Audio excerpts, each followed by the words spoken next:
भारतीय सेना को पूर्वी लद्दाख और अन्य क्षेत्रों में तैनाती के लिए जल्द ही 4 इजरायली ड्रोन मिलने जा रहे हैं। जल्द ही भारत आने वाले ये ड्रोन मौजूदा इन्वेंट्री में हेरॉन की तुलना में ज्यादा एडवांस और उनकी एंटी जैमिंग क्षमता उनके पिछले वर्जन की तुलना में काफी बेहतर है। भारत ने इजराइल के बने हेरॉन ड्रोन को अपग्रेड करने के लिए अनुरोध किया था।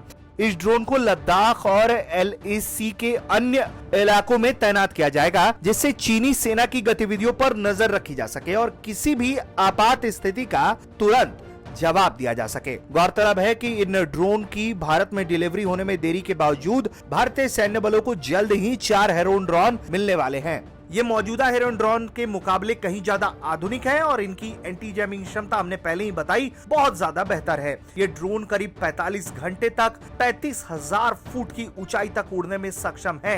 ये स्वचालित टैक्सी, टेक ऑफ और लैंडिंग के साथ उपग्रह संचार से लैस है। इनमें लंबी रेंज वाले निगरानी कैमरे और अन्य अत्याधुनिक उपकरण लगाए जाएंगे।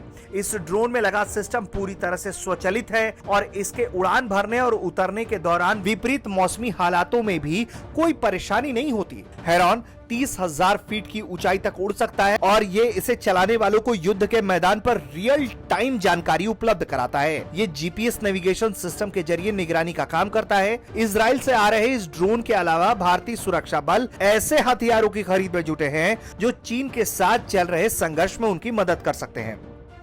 अन्य छोटे और मिनी ड्रोन अमेरिका से खरीदे जा रहे हैं, जिन्हें बटालियन स्तर पर सैनिकों को उपलब्ध कराया जाएगा। हाथ से चलाए जाने वाले ड्रोन का इस्तेमाल किसी विशेष स्थान या क्षेत्र के बारे में जानकारी प्राप्त करने या उस स्थान की निगरानी के लिए किया जाएगा।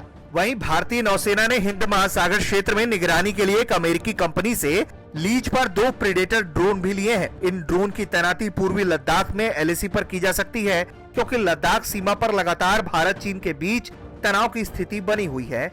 दोनों देशों के बीच शांति बहाली को लेकर कुछ समझौते जरूर हुए हैं, लेकिन चीन अपनी नापाक हरकतों से बाज नहीं आ रहा और लगातार सीमा पर अपनी स्थिति को मजबूत करने की दिशा में आगे बढ़ रहा है। इसी के जवाब में भारत भी अपनी तैयारी पूरी कर चुका है। हमने पहले भी बताया था कि इस तरीके से भारत 5 साल का काम साल भर में ही अपने इंफ्रास्ट्रक्चर को डेवलप करके कर चुका है, ताकि चीन को करारा जवाब देने के लिए भारतीय सैनिकों की ज्यादा से ज्यादा तैनाती की जा सके। ब्यूरो रिपोर्ट, भारत तक।